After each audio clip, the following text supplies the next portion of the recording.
Bueno, bienvenidos al segundo Ateneo Interactivo de nuestra sociedad, de la Sociedad Argentina de Retina y Vitrio. La idea hoy es que va a haber 3 disertantes, los cuales van a presentar cada uno su caso clínico. Ya los vamos a ir presentando a ellos, y después un panel de expertos que va a estar conformado por el doctor Eduardo Zavalo, Juan Cortalesi, Susana Cura, y coordinando va a estar Eleonora Lavaque y yo, realizándoles preguntas y tratando de llegar a la resolución del caso y a una discusión lo más entretenida que podamos. Así que vamos a ir directamente ya al primer caso, que va a ser presentado por la doctora Diana Pancayo, joven retinóloga que actualmente es parte, digamos, del equipo del Hospital Austral. Así que, Diana, bienvenida, presenta ya mismo y Gracias, arrancamos. muchas gracias. Comparto entonces la presentación. Bueno, le he puesto el título de Asuntos Internos, vamos a ver un poquitito de qué se trata. Es el caso de una paciente femenina de 52 años que algún tiempito atrás de que la conociéramos había empezado con un dolor en el hemisferio derecho irradiado al hombro, un dolor de larga evolución.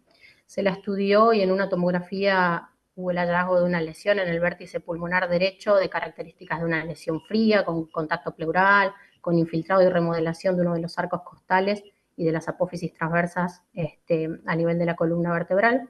Es una paciente que como antecedentes generales es una tabaquista de alto volumen, de más de 30 años de evolución y 20 cigarrillos día, y con el antecedente de una bronquitis crónica también de larga evolución, síntomas respiratorios cronificados.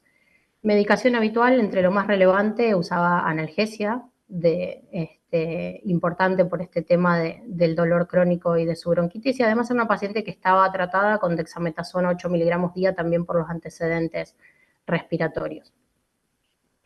Esta paciente con esta lesión fue derivada desde el servicio de clínica, obviamente, al servicio de oncología con la sospecha de tener un primario de pulmón.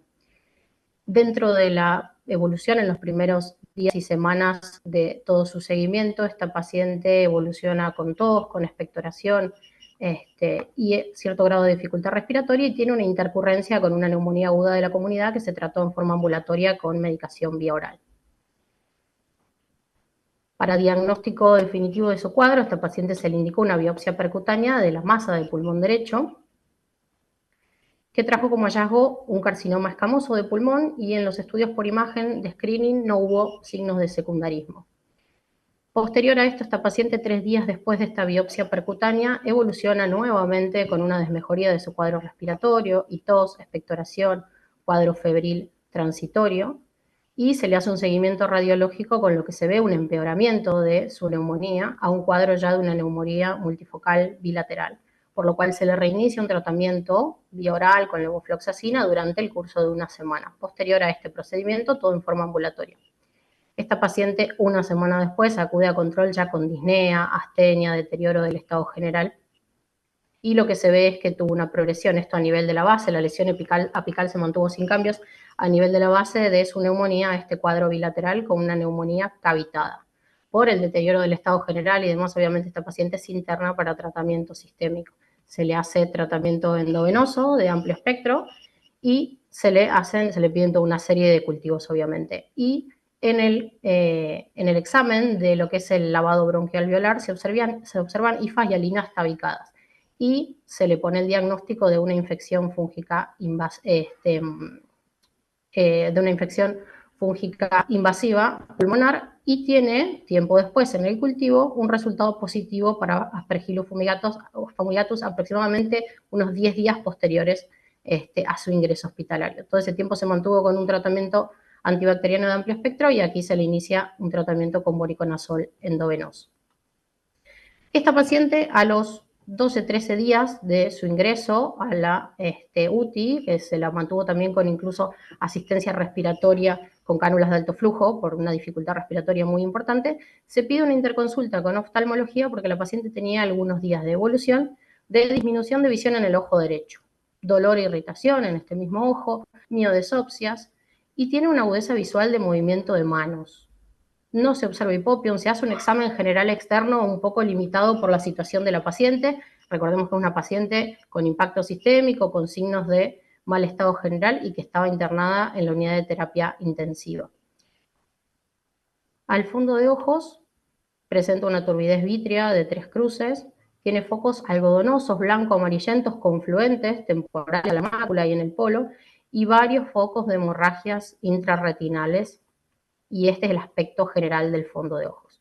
Considerando los antecedentes de la paciente, de enfermedad pulmonar crónica, corticoterapia sistémica, un procedimiento invasivo reciente, 15 días antes, ¿sí? O un poquito más de esta visita que le hacemos para evaluación, que fue la punción percutánea para la biopsia, los antecedentes de una neoplasia maligna, la hospitalización y una infección fúngica activa a nivel del pulmón.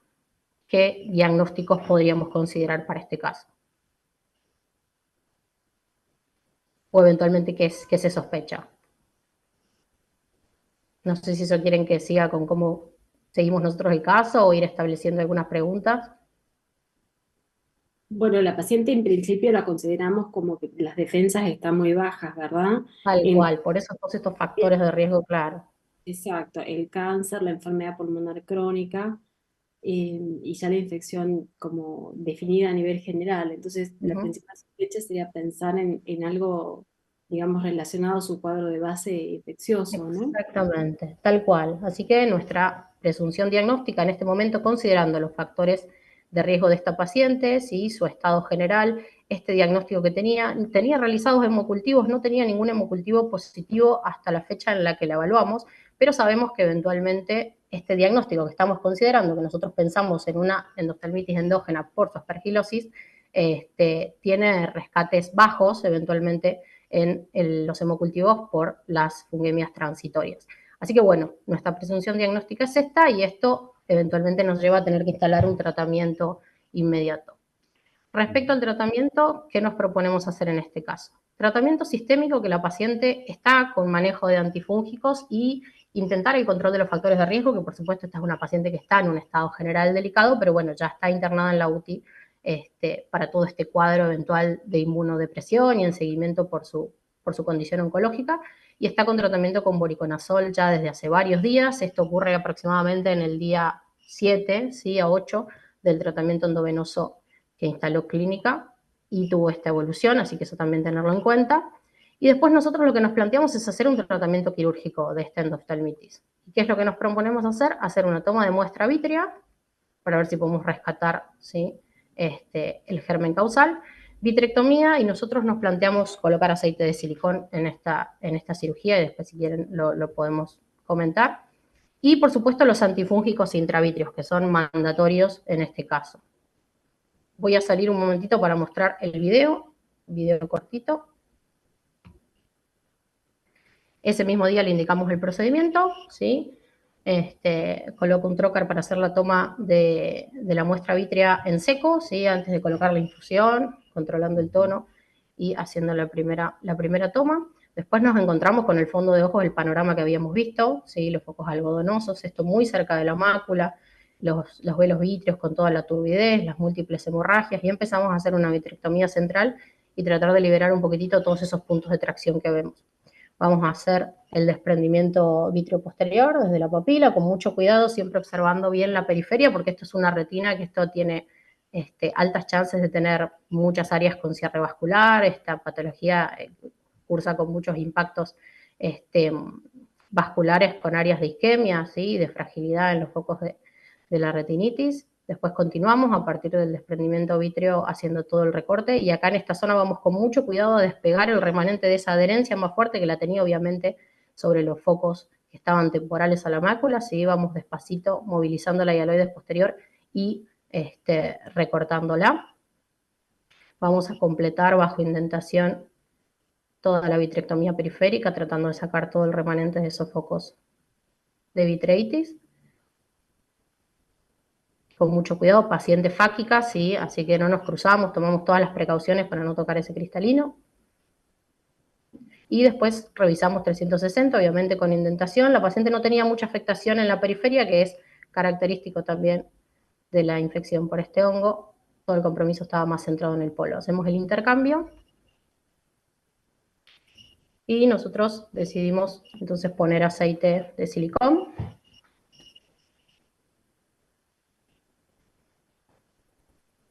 Y como hablamos, lo que vamos a hacer es, vamos a preparar los antifúngicos, ¿sí?, que vamos a colocar. Nosotros colocamos anfotericina B y voriconazol para tener cubiertos, obviamente el voriconazol, que es la primera elección, pero también con la anfotericina los gérmenes resistentes. Y la paciente tiene aceite de silicona dentro del ojo, así que colocamos la mitad de la dosis intravítrea recomendada para disminuir el riesgo de la toxicidad, ¿sí? Y vamos a ver los controles postquirúrgicos inmediatos para ver la evolución de esta paciente. Esto es el examen ocular externo que se pudo hacer en la UTI a las 24 horas, ¿sí? La verdad que tiene inicialmente muy buen aspecto. La paciente se sentía muy bien, de su visión de movimiento de manos del primer día, acá ya estaba viendo cuentadedos a 1 metro, ¿sí? Y recién la pudimos sacar para hacer imágenes la evolución del fondo de ojo fue muy favorable, la verdad que todo el fenómeno inflamatorio y los focos se fueron reduciendo progresivamente, pero pudimos recién documentarla a partir del día 12, donde tomamos estas imágenes, vemos que en el polo tiene buen aspecto, con reducción de las hemorragias. Los focos que estaban temporales a la mácula, pudimos documentar esto que veníamos viendo, que se iban reduciendo de tamaño y limitando en su número. Antes eran confluentes, había muchas hemorragias en este sector. Todo eso fue resolviendo. Son lesiones de bordes netos que están empezando a generar zonas de atrofia sin actividad, las hemorragias. La periferia sigue sin tener mayores compromisos, tiene muy buen aspecto.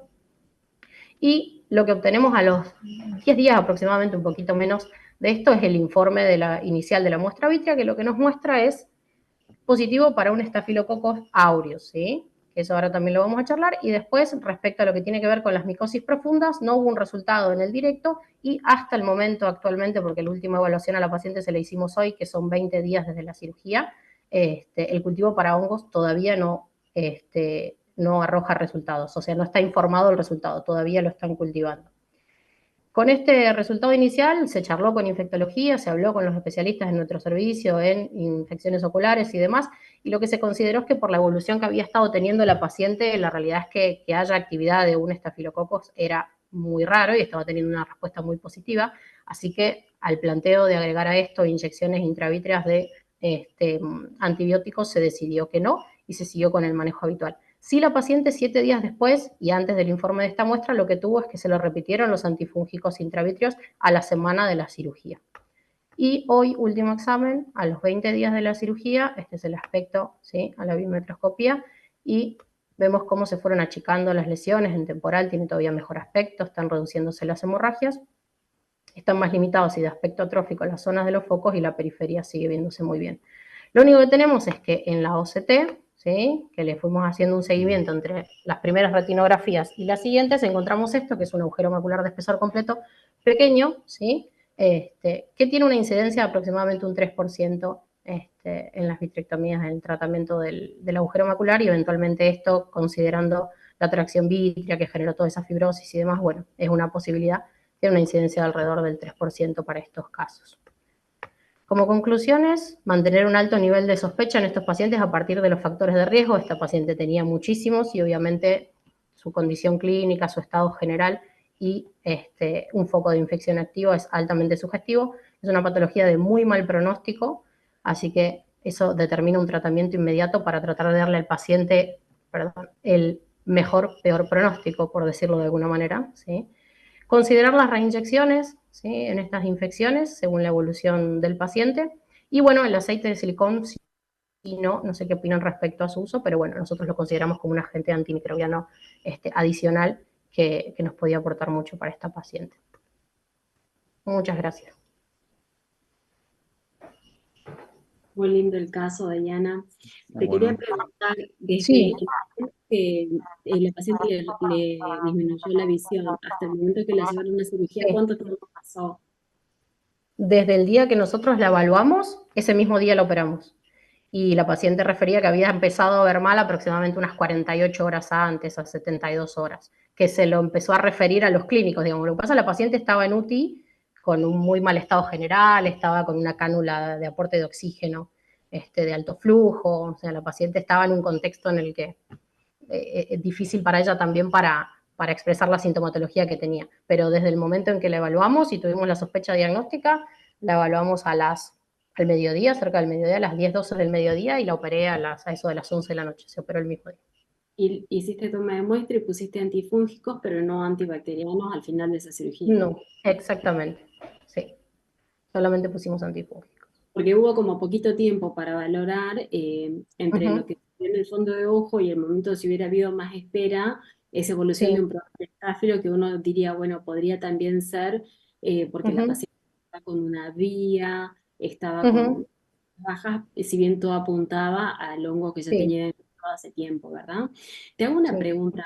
Con respecto a tu elección del aceite de silicón, uno lo puede hacer con un sentido de seguridad que va a tapar algún agujerito que pueda estar en las zonas de necrosis que mostraste en el video y en las fotos previas.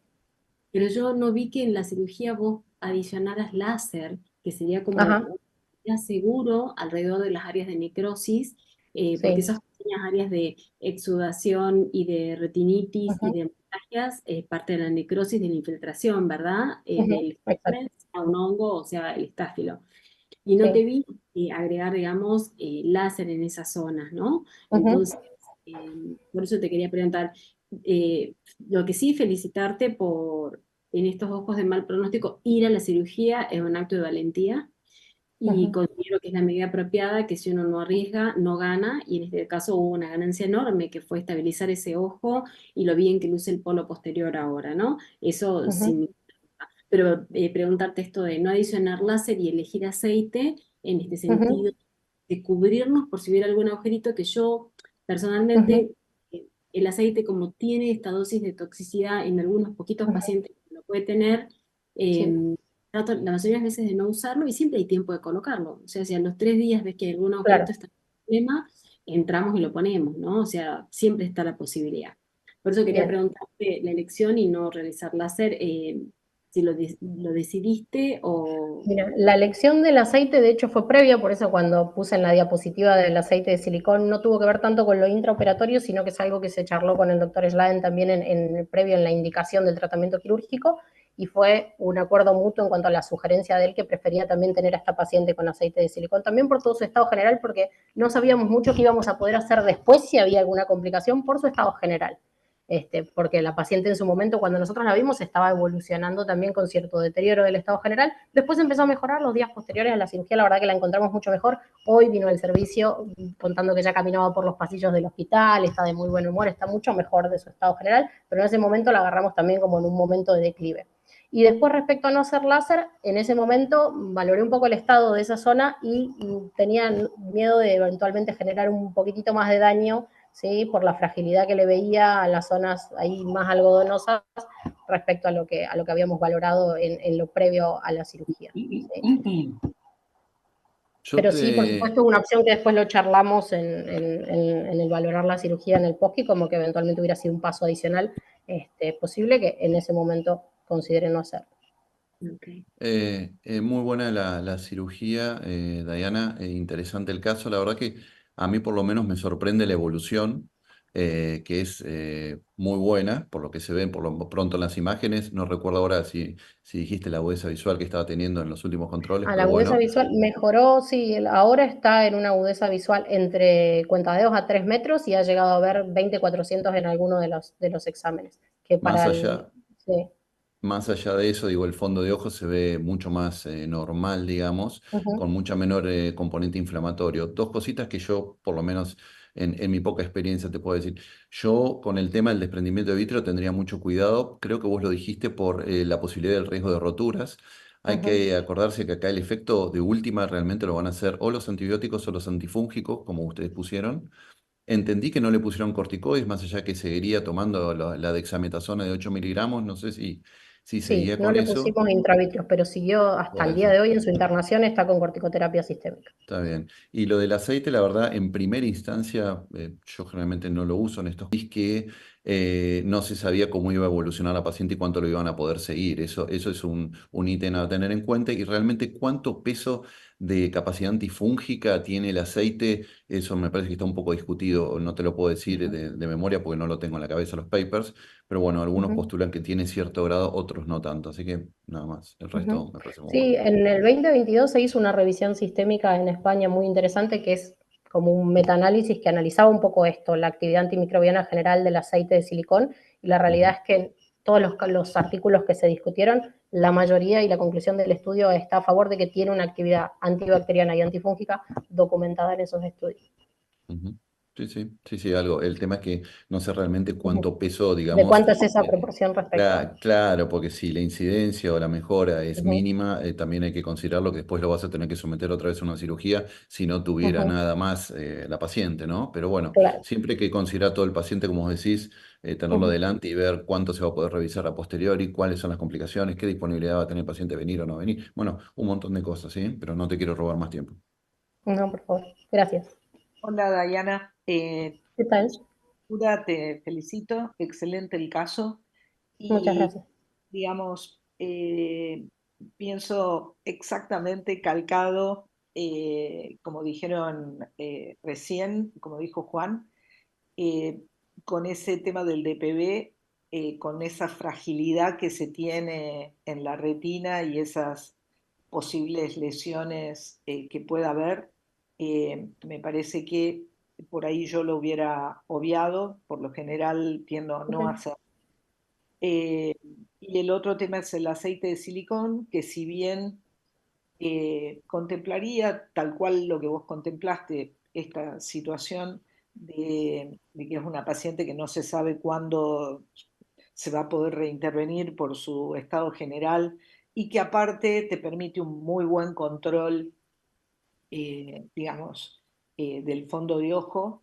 eh, por ahí yo lo hubiera obviado, es decir, hubiera hecho la vitectomía, lo mismo, todo lo que hiciste excelentemente bien, pero tal vez hubiera obviado el DPB y poner el aceite de silicón, eso quedaría con un signo un poco de pregunta, pero excelente presentación. Bien, bueno, muchísimas gracias. Gracias por sus ¿Yo comentarios. puedo agregar algo? Sí, por Te supuesto. Última felicito acotación. primero por el caso, el resultado excelente. El aceite de silicón, escuché que, que Ariel Slime lo indicó, bueno, si lo dice Ariel lo hubiera puesto, pero no se me hubiera ocurrido ponerlo. En la experiencia que tengo con las endoftalmitis micótica, generalmente hay que realizar varias inyecciones de antifúngicos seguidas, o no se cura a veces con una sola inyección. Y no sé cómo variaría la presencia del aceite en el ojo con la biodisponibilidad del antifúngico adentro del ojo. Eso es la observación que hago.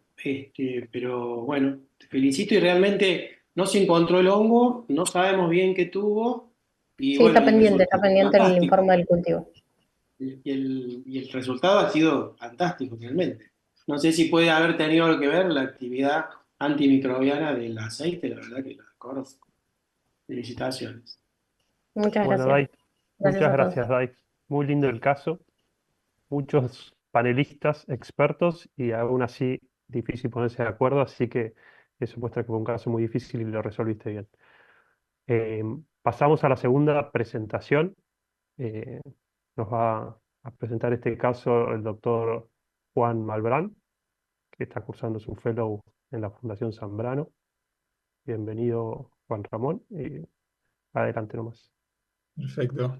Buenas tardes a todos. Gracias por el espacio para la participación. Los casos que le voy a traer yo en realidad no son casos por ahí de tanta duda diagnóstica, sí un poco para abrir el debate de unos pacientes que hemos resuelto en la fundación. Ahí está. Voy a cerrar acá los diálogos.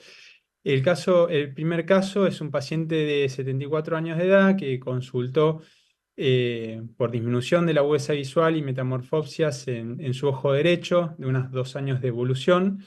La agudeza visual en este ojo era de 5 décimas, con un Asler positivo en este ojo, y una catarata nuclear de 2 cruces. Este es el OCT que traigo para mostrarles del caso. Como ven, un agujero lamelar con una proliferación epirretiniana ahí en los bordes del agujero, con una pequeña línea de hiperreflectividad que nos sugería una pequeña membrana epirretinal incipiente. Estas cavitaciones clásicas de los agujeros lamelares degenerativos y ya una incipiente afectación de las capas externas de la retina a nivel foveal en este sector. Bueno, rápidamente para participar un poco y abrir a la discusión, antes de mostrarles la resolución, preguntarles a ver, en este caso, qué por ahí sugerirían, qué conducta terapéutica, si se observaría o pensarían en este paciente indicarle la cirugía. No sé si quieren comentar. Cirugía si es que la metamorfopsia le impide leer, por ejemplo. Si no hay dificultad a la lectura, probablemente solamente lo observaría. Yo también cirugía, pero yo pensaría por el componente traccional, por esa membranita y ese tejido que se ve sobre la retina en uno de los márgenes del agujero lamelar para que no continúe la progresión, ¿no? Porque tiene un componente traccional. Excelente. Excelente. No sé si quieren agregar algo más. Bueno, nosotros lo que decimos exactamente fue esto. El paciente estaba muy sintomático, nosotros lo veníamos siguiendo, lo veníamos controlando y bueno, tenía síntomas de progresión. Decidimos la cirugía, realizamos una vitrectomía con un peeling, con un foliar sparing de la membrana limitante interna y de esta membrana y de esta proliferante epirretiniana hacia los bordes del agujero. Lo dejamos tamponado con aire y esta es la resolución del caso, con una recuperación funcional de 10 décimas muy buena y un aspecto también de recuperación en la anatomía de la mácula muy interesante también.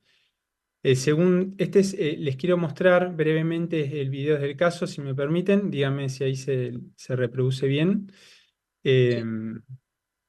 Directamente mostrarles el momento del pelado. Ese es el aspecto de la proliferación epirretiniana en este tipo de agujeros.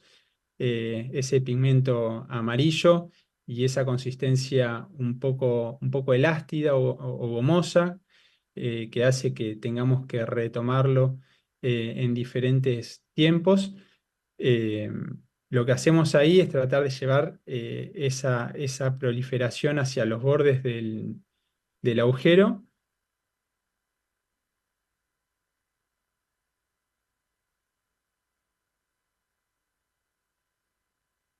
Y una vez que logramos, teniendo sumo cuidado de no desprenderlo, porque una vez que logramos esto, con el vitrectomo intentamos recortarlo hasta el borde.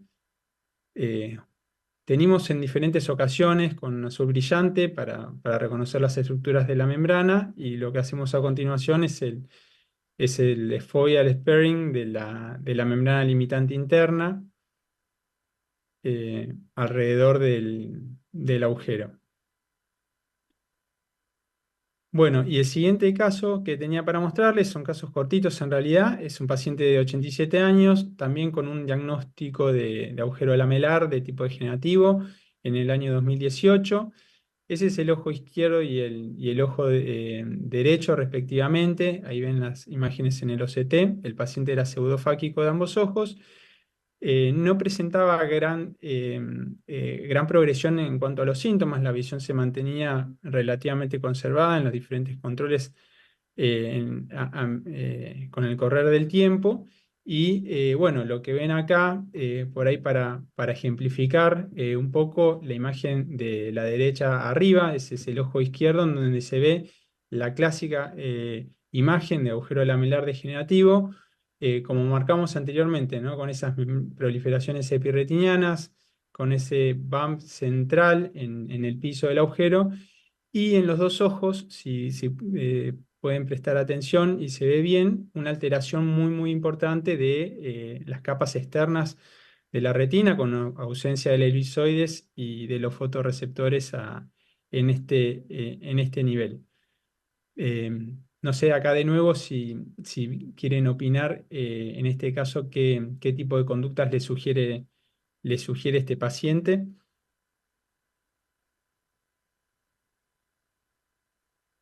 Mira, el caso parece bastante similar al anterior, por lo que vos denotás, ¿sí? Hay un ojo que cae mucho más la visión, o sea, la mitad, y el otro más o menos se mantiene. No sé si el corte de la derecha es exactamente el mismo, pero parece serlo más o menos. Así que seguramente si haces el mismo procedimiento, los resultados tendrían que ser similares, digamos. Bien. Bueno, Aquí me, pre- Sí, sí, perdón. simplemente iba a agregar que aquí me preocuparía un poquito el estado del epitelio pigmentario, que parece Sí, eso que sí. tiene una base de degeneración macular seca también, que Ujú, por los 80 años podría estar justificada y seguramente eh, eh, interferiría, no digo completamente, pero limitaría la recuperación de la visión seguramente luego de cirugía. sí, más en el ojo derecho, ¿no? En el izquierdo, perdón. Tal cual.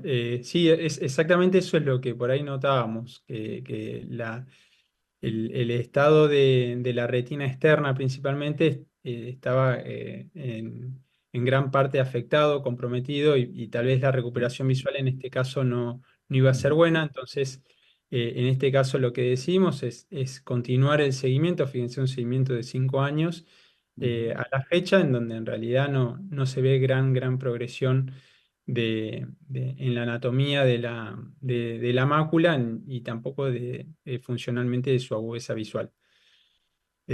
Bueno, y si me permiten, muy brevemente comentar un poco en relación a lo que actualmente conocemos en la clasificación. Ha habido en el tiempo una gran confusión o heterogeneidad en la nomenclatura. Por suerte, en el 2020, este trabajo, en donde un comité de expertos se juntó para poder organizar y definir un poco la clasificación de los agujeros lamelares. Bueno, definió 3 tipos de entidades diferentes.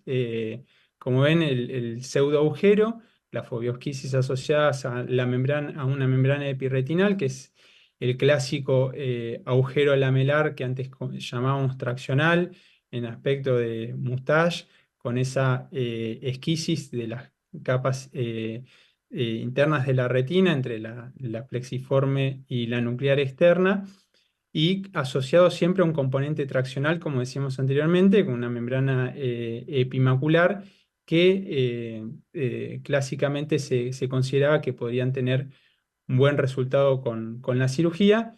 Y por último, los agujeros maculares lamelares, propiamente dichos, que son los que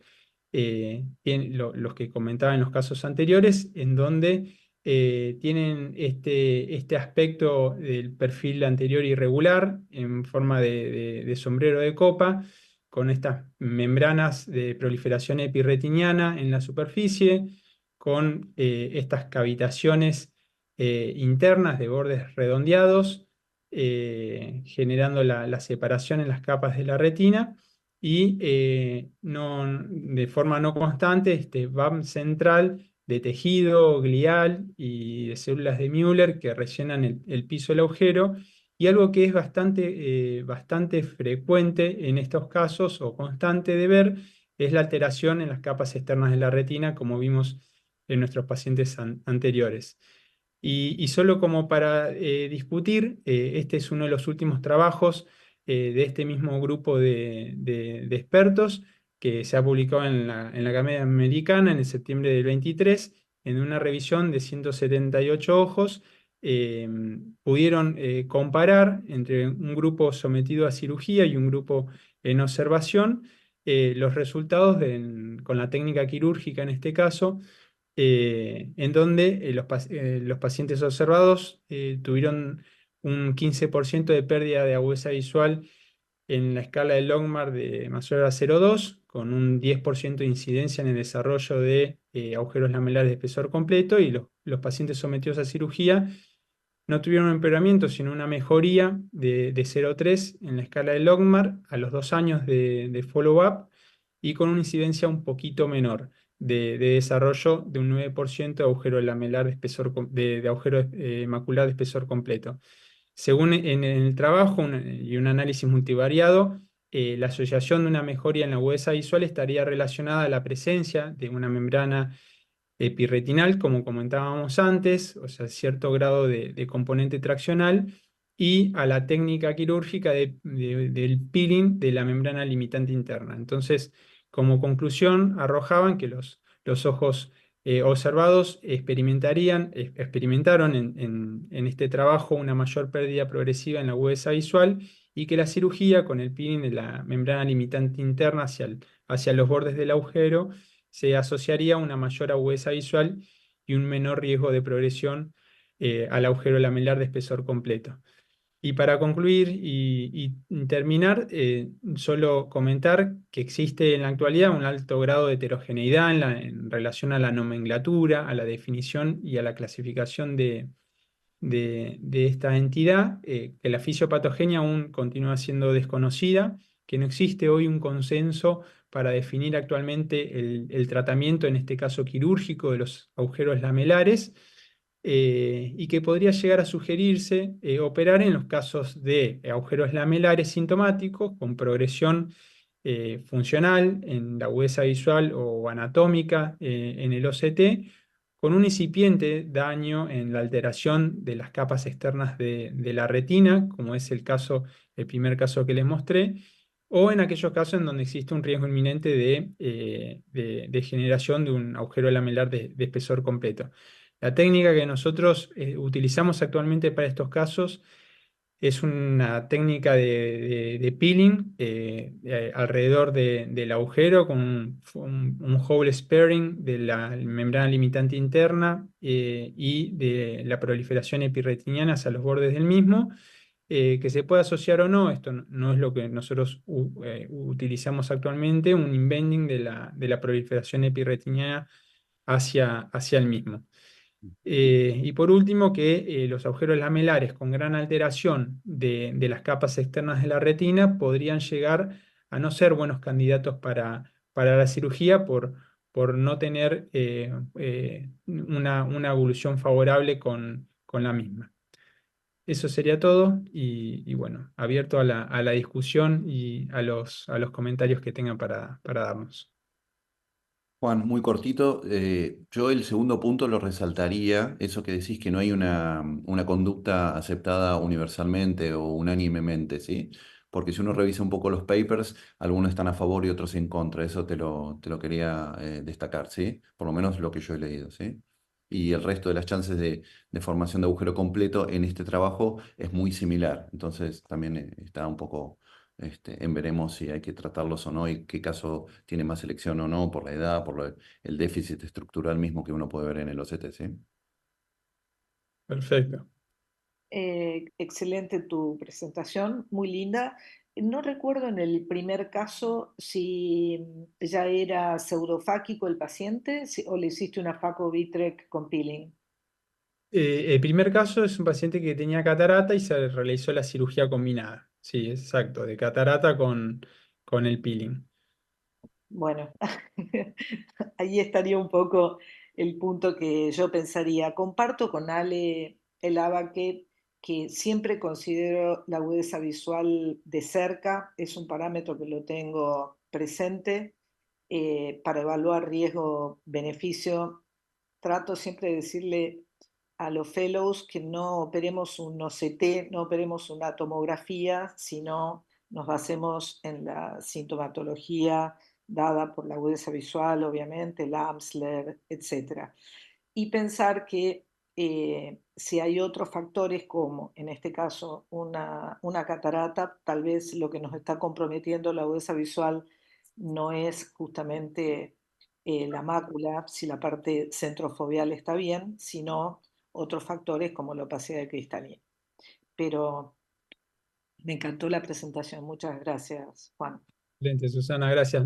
Yo solo para aclarar, una observación que he tenido en relación a este aspecto es que en los controles evolutivos, tal cual, claramente el paciente tuvo en parte recuperación visual por la cirugía de la catarata, pero la recuperación visual final la tuvo, yo no he puesto todos los controles que hemos tenido en el paciente, pero la tuvo en los últimos meses de los controles, es decir, tuvo un seguimiento de 5 meses el paciente, o de 4 meses, ahora bien no recuerdo, y la recuperación visual más importante no la tuvo a la semana de la cirugía, que es lo que solemos encontrar en una cirugía de extracción de un núcleo cataratoso, digamos. Lo llamativo es eso, que acompañó la mejoría funcional con la mejoría estructural también en el OCT, pero está perfecta la observación. Ok, gracias. Bueno, vamos a proceder a la última presentación. El doctor Alejandro Lava, que nos va a compartir un caso lindo. Ya saben que es referente desde hace muchísimos años del norte argentino y de un poquito de los límites hacia afuera desde el punto de vista quirúrgico y bueno, como especialista de retina. Peleando en estos ojos sin pronóstico, así que adelante, Ale, con tu caso. Muchísimas gracias, Helio. Yo solamente tengo un video, así que antes de hacerlo correr, les voy a contar que es una paciente de sexo femenino, hasta el momento de la cirugía, ciega bilateral desde hace 6 años, y cuando me refiero a ceguera, es la ceguera total, o sea, el negro absoluto en los dos ojos. Su diagnóstico de base es el de un pemfigoide ocular cicatrizal, donde pueden ver que los párpados están fusionados directamente con la superficie ocular. Eh, este era su mejor ojo, eh, al menos desde el aspecto de la superficie ocular. Y la ecografía mostraba que además del aspecto del segmento anterior, este paciente también tenía un desprendimiento de retina crónico. Y este era el que nos pareció el mejor ojo. Entonces, en el video les voy a mostrar qué es lo que se hizo. Fue una cirugía combinada entre el servicio de córnea y superficie, más el servicio de glaucoma, conjuntamente con el de retina. Entonces, eh, vamos a ver al menos 3 cirujanos participando acá. Eh, Esta es la parte de la gente del segmento anterior, que evidentemente liberó toda la fibrosis y los párpados. Luego de eso se logró poner el blefarostato y un anillo de Feringa, y luego de remover el residual de tejido fibroso, se trepan a la córnea, y se deja listo el lecho para la colocación de una queratoprótesis de Boston, que ustedes saben que es como la última alternativa a estos ojos. Antes de colocar la queratoprótesis se saca esta lente intraocular. Estos son pacientes que deben quedar afáquicos. El iris tiene poca importancia, así que se puede remover también. Y esta es la queratoprótesis ya armada. Se monta sobre una córnea donante que solamente tiene efecto tectónico. Se sutura como se sutura cualquier trasplante, y la queratoprótesis queda en posición. En estos ojos siempre se debe colocar una válvula de AMED o algún tubo similar, a debidas cuenta que luego va a ser imposible la toma de la presión ocular. Y el último paso es la realización de la vitrectomía. Como le decía, esta paciente tenía un desprendimiento crónico. Bimanualmente lo que se intentó es sacar el cordón fibroso que estaba desprendiendo la retina. Esta es la visualización que se obtiene a través del tubo de la K-Pro. No es perfecta, pero es lo suficiente como para poder realizar una cirugía. Una vez liberadas las tracciones, se procedió a un intercambio fluido-aire. La mácula se ve aplicada, el nervio óptico aceptable. Se procede a realizar endoláser amplio alrededor de la rotura. Claramente lo que queríamos preservar era la región macular, cosa que se logró. Había una rotura cercana que pasaba cerca al borde temporal de la fobia. Se hizo láser hasta allí. y el resto de la retina lucía de un aspecto al menos decente. Eh, Se completó láser en la media periferia y en la periferia en 360 grados. Y el último paso fue el de la colocación de aceite de silicón de 5000 centistock, como se ve acá. Ya sé que colocar aceite no es la mejor opción cuando vamos a tener un tubo intraocular de la válvula, pero consideramos que en este caso no había otra posibilidad. Lo que sigue ya es el final de la cirugía, donde ambos párpados se cierran y se deja solamente expuesto hacia el exterior el tubo de la K-Pro. Y vamos a ver el caso 15 días después de la cirugía, y esta es la foto de campo amplio que se logra a través de la K-Pro. Hoy la paciente tiene en ese ojo una visión de navegación. Se maneja al menos en su casa de forma sola, puede ir al baño y puede hacer cosas dentro de su casa, que es el ambiente que mejor conoce de forma autónoma. Fue un caso desafiante para nosotros, fue el primero y único que hicimos hasta el momento de colocación de K-Pro. Y bueno, se imaginarán que fue un esfuerzo conjunto porque para llegar a concretar este tipo de cirugía, en el intermedio pasaron un montón de cosas y una serie de obstáculos que hubo que sortear, pero finalmente se logró, y tanto la paciente como los familiares están satisfechos. Esto era básicamente lo que quería compartir con ustedes la noche de hoy. Hermoso el caso, me imagino la sonrisa de la paciente. Por ahí, digamos, el Son final. pacientes agradecidos, ¿verdad? Porque Hay mucho más allá de la agudeza visual, como es el ritmo circadiano, que la sola percepción de la luz a los pacientes les devuelve una normalidad hormonal con los picos de cortisol que les cambia la rutina, el día y un montón de parámetros fisiológicos generales que lo damos por sentado, ¿verdad? Y que no tiene que ver con la agudeza visual. Estas son las vitrectomías de pronóstico reservado, de muy mal pronóstico, donde uno no sabe ni siquiera qué es lo que va a encontrar, pero decide optar por la cirugía. Yo quisiera ampliar hacia el resto de los panelistas cuántos operan ojos sin proyección luminosa. Algunos de ustedes ya han presentado casos al respecto, pero cuando hay un signo de pregunta, de interrogatorio a través de los medios complementarios, porque no vemos directamente el fondo de ojo. Claro está que cuando vemos un nervio pálido decidimos no operar, o cuando vemos una PBR submacular, también hay situaciones donde decimos ya el daño es muy, muy grande. Pero estos son los casos de no proyección luminosa donde entrar puede darnos un resultado positivo, ¿no? Como es tu caso. Vale, la verdad, el caso dificilísimo, obviamente son las últimas alternativas que uno a veces tiene o la paciente tiene como para restituírsele algo a la visión.